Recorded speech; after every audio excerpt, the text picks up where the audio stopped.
2025-26 অর্থবছরের এপ্রিল পর্যন্ত সংশোধিত লক্ষ্যমাত্রার মাত্র 65% কর আদায় করা সম্ভব হয়েছে। বেসরকারি বিনিয়োগ জিডিপির 22%-এ নেমে এসেছে। এমন বাস্তবতায় আগামী বাজেট রাজস্ব ও মুদ্রানীতির শৃঙ্খলার উপর মনোযোগ দেওয়ার পাশাপাশি উৎপাদনশীলতা সংস্কারের উপর জোর দেওয়ার পরামর্শ পলিসি রিসার্চ ইনস্টিটিউট পিআরআই-এর। সাদাত হাবিবি সেতুর রিপোর্ট। বৃহস্পতিবার রাজধানীর বনানীতে পলিসি রিসার্চ ইনস্টিটিউট পিআরআই আয়োজন করে প্রবৃদ্ধি পুনরুদ্ধার ও প্রাক বাজেট সংস্কার শিরোনামে এই সেমিনার।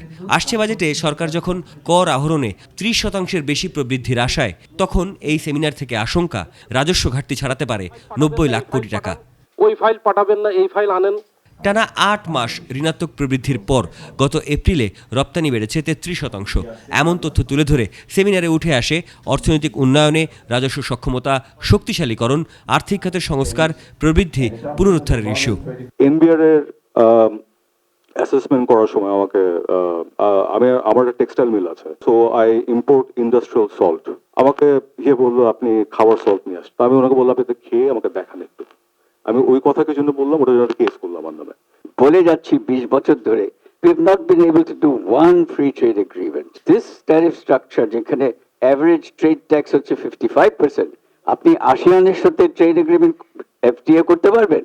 সেমিনারে সিপিডির নির্বাহী পরিচালক ডক্টর ফাহমিদা খাতুনের হতাশা সংস্কারের আলোচনা থাকলেও তা বাস্তবায়নে সাফল্য না থাকাকে ঘিরে, আর সরকারের জন্য চ্যালেঞ্জ দেখছেন রাষ্ট্রের উপর মাফিয়াতান্ত্রিক প্রভাব বিস্তার ঠেকানোর বিষয়টি। এমন ভাবে যে একটা গোষ্ঠী গড়ে উঠেছে যারা কিনা মোর পাওয়ারফুল দ্যান দ্য স্টেটকে তারা ইনফ্লুয়েন্স করে। তো ওই রকম একটা মাফিয়াতন্ত্রের মতো হয়ে না যায় যাতে বাংলাদেশ। দেশে বিনিয়োগ বৃদ্ধিতে রাজনৈতিক ও নীতিগত স্থিতিশীলতা জরুরি বলে অভিমত উঠে আসে এই সেমিনার থেকে। জায়গায় বলছে রিফর্ম, কিন্তু আসলে কার্যত দেখা যায় না। সাদাত হাবিবি সেতু, 21 টেলিভিশন, ঢাকা।